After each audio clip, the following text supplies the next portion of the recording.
So yeah, I said timing affects your output. I had no idea. Maybe that's why I feel like my milk hasn't established. Yeah, so what I meant there when I said that timing had affected my milk was, like, I pump 4 times a day at minimum. When I wake up, when I go to bed, and then the 2 pumps in the middle are usually around 12 and around 5. So if I pump a little late, so if I pump at 1 and then pump again at 4, like, that's not a very long time between them, so that's not enough time for my body to make as much milk.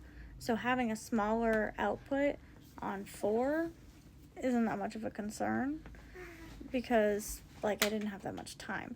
Having a smaller output on 1 could potentially be a concern, but, like, that day I think that I had pumped, like, later for my morning one anyway.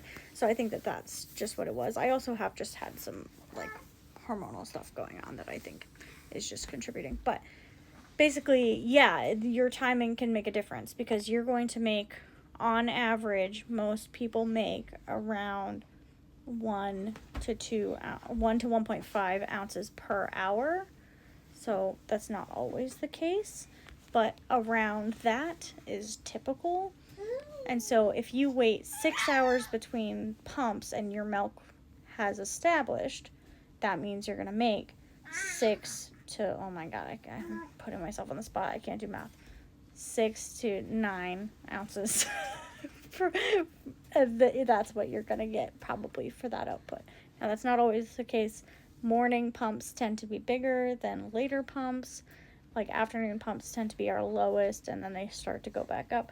So, like, it's not always the case. But if you're pumping, every 2 hours, you're not going to get as big an output as if you're pumping every 6 hours. Like, and that's just because 6 hours, you've just got more time.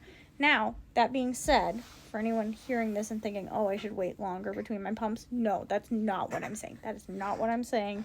You should not wait longer between your pumps unless your daily totals are higher than what you need.